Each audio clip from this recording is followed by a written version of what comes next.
So far in looking at different raster analysis techniques, we focused on local operations.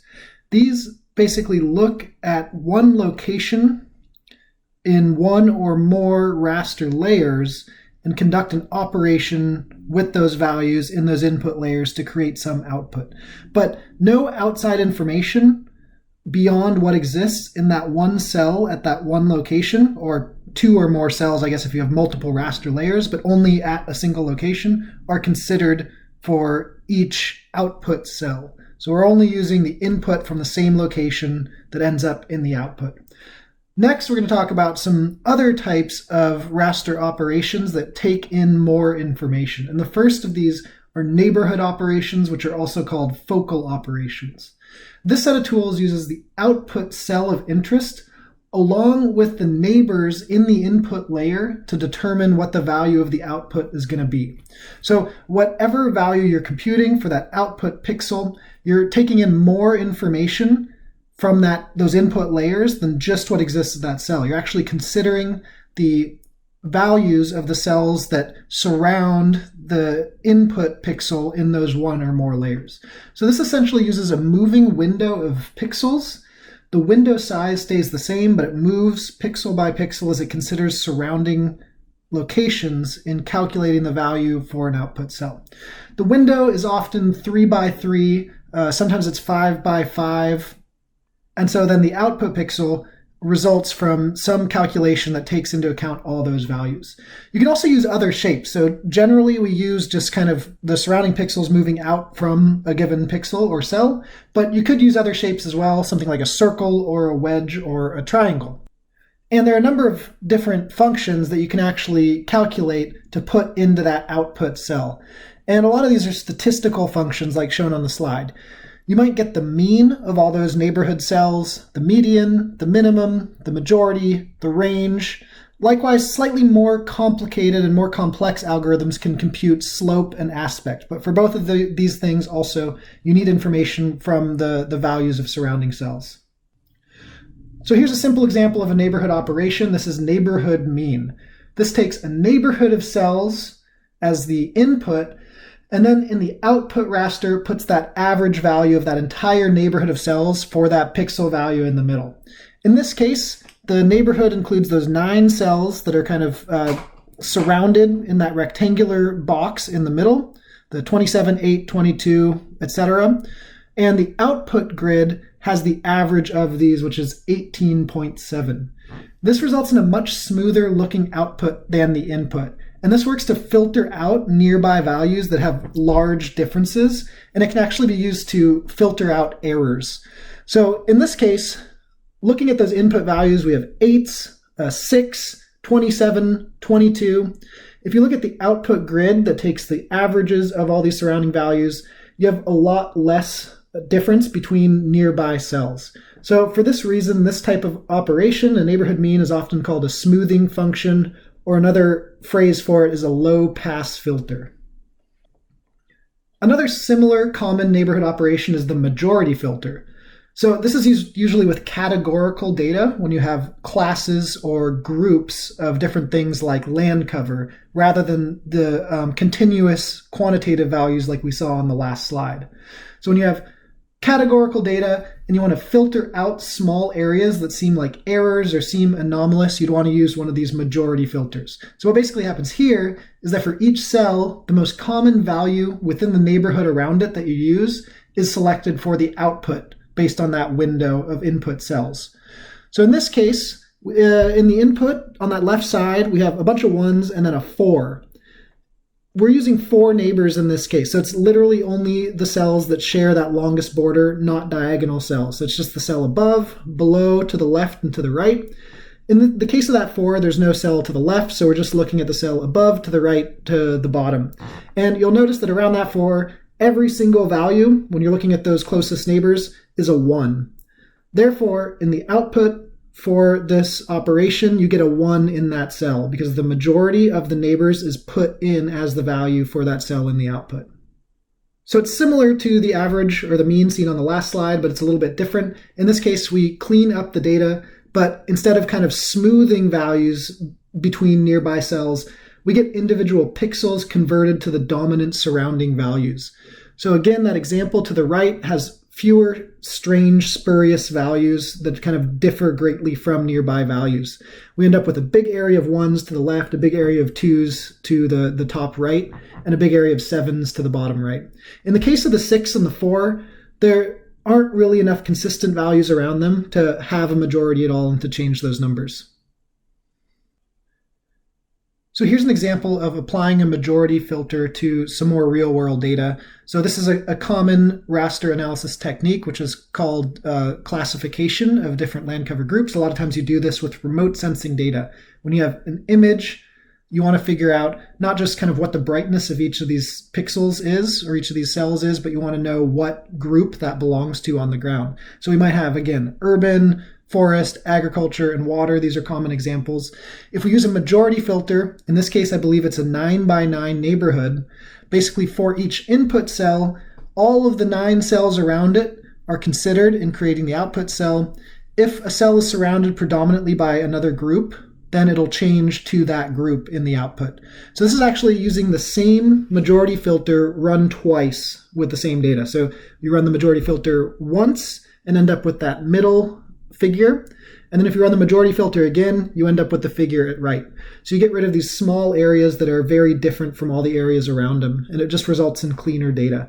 So you may lose some information and you may introduce some uncertainty, but it's likely that the input data had some error and uncertainty as well. So it's kind of a trade-off, but the end result looks a lot nicer either way. You get rid of that noise.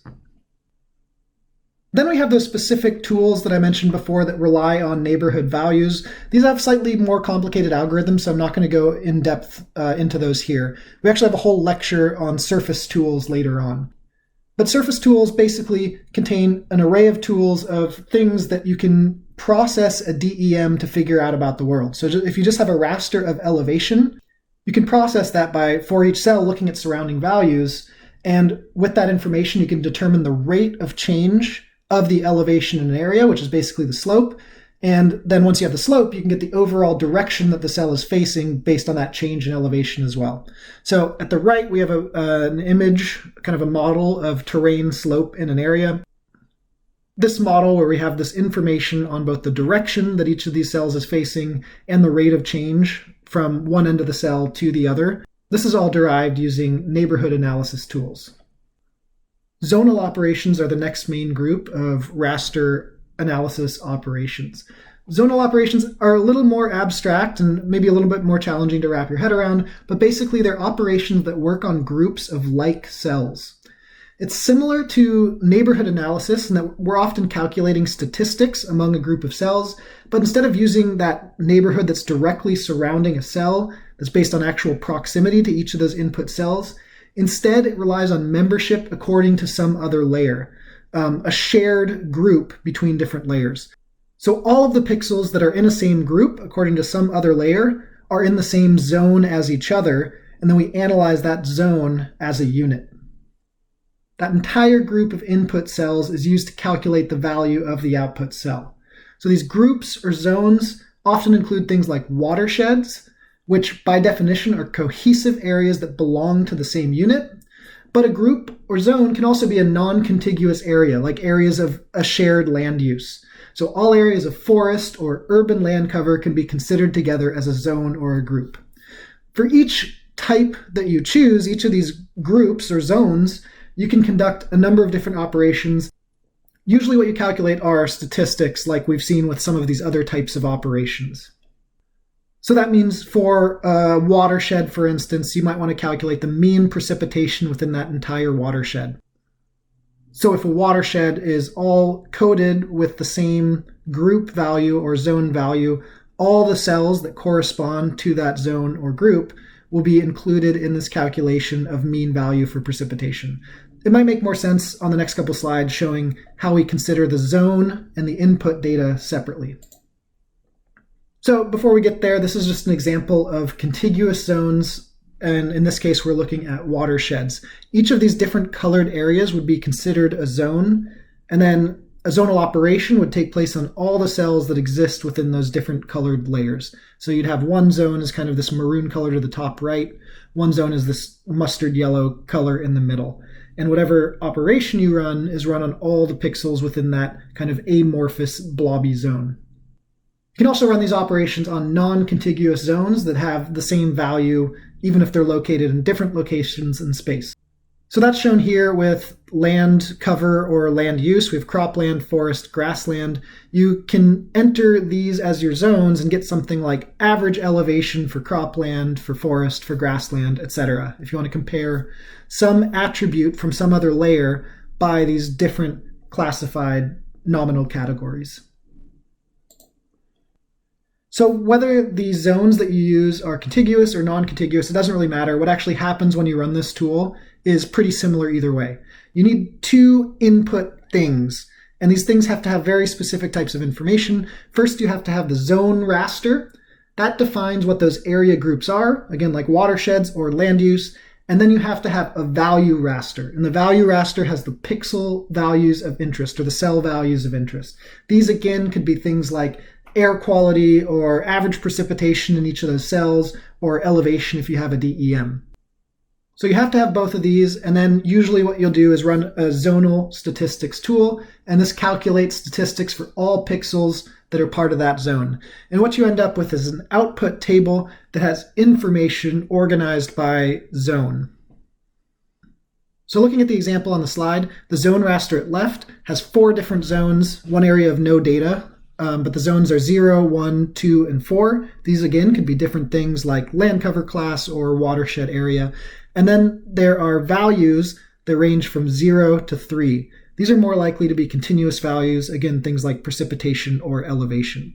What we end up with is a table that calculates statistics for each of these zones, or for all the cells in the value raster that correspond to those zones in the zone raster.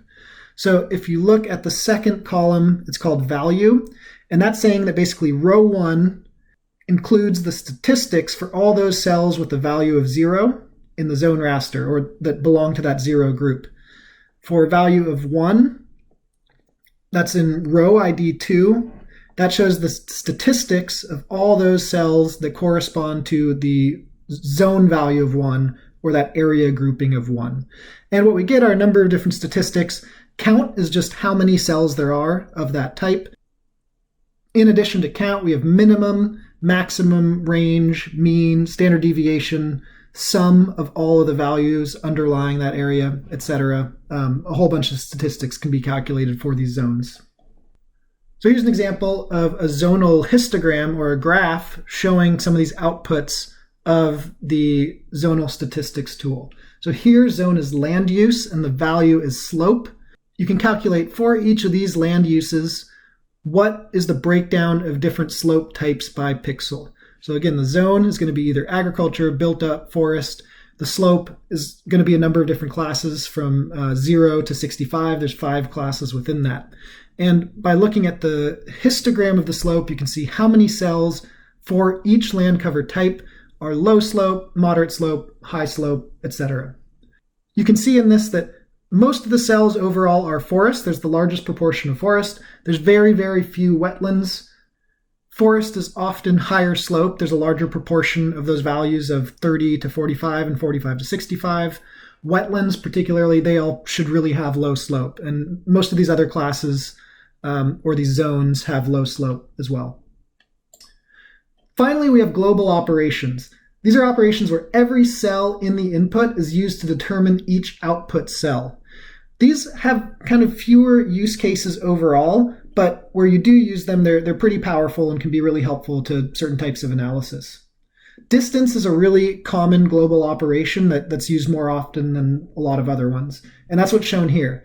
So this shows the distance of each cell to that value of one thing. In the input layer, these values of 1 could code any really one discrete object of a thing. It could be a park, or it could be a lake, could be some body of water, something like that.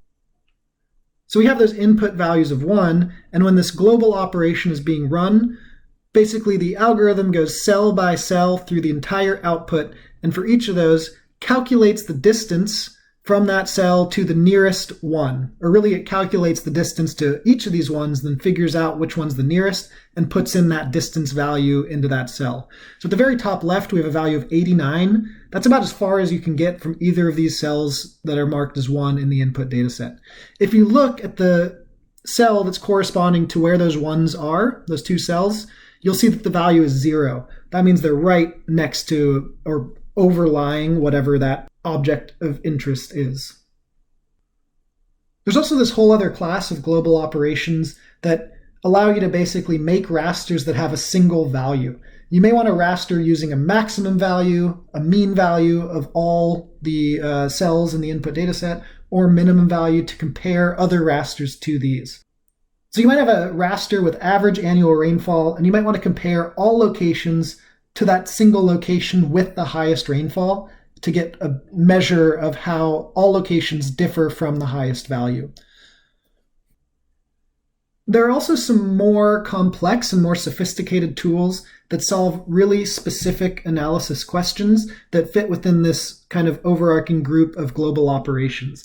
These are usually implemented in their own toolboxes in ArcGIS, and they're not just done with something like Raster Calculator. So the broad categories include surface tools, which deal with elevation, hydrology tools, which model how water flows over an entire raster dataset, and some more complex tools using these distance toolboxes, kind of similar to what was on the last slide, but a little more complex than that.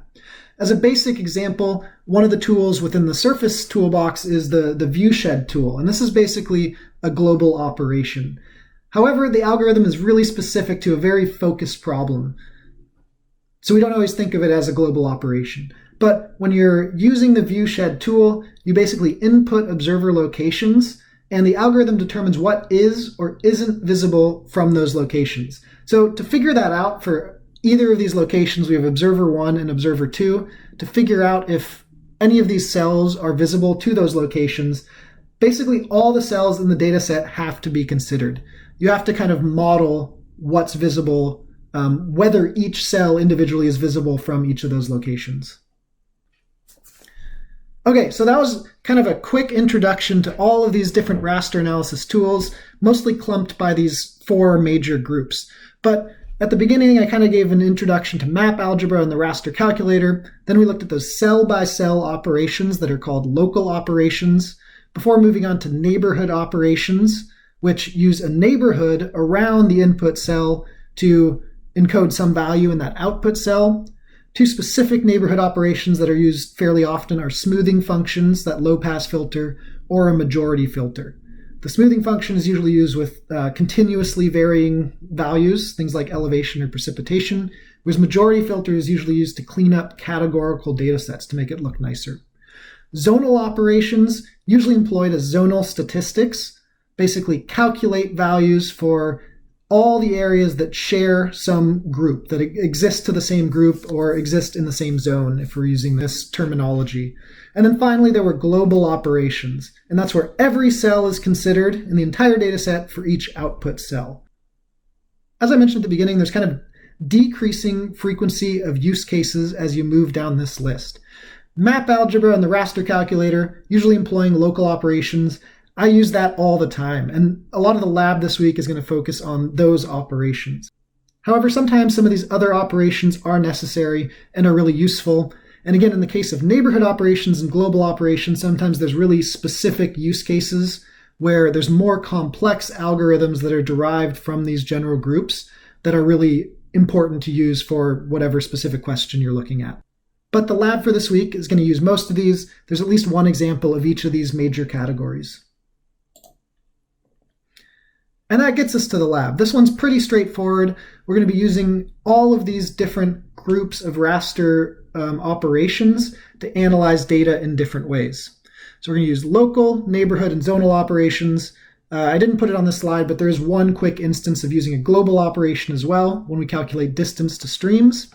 And basically what you do when you put all these different things together for multiple layers, you create a basic suitability model. And this type of spatial analysis basically focuses on telling you where's the most likely place to find something or the best place to put something. In this case, we're creating a really basic habitat suitability model based on a number of different inputs, and seeing how both we analyze individual layers to prepare them for suitability modeling, and how we combine layers after they're prepared and reclassified in a logical way, how we combine them to get some output that tells us where we'd expect to find something. So I think it's a pretty good lab. It's fairly straightforward, but it shouldn't be too much of a challenge, and it really does a good job of illustrating these different types of raster analysis.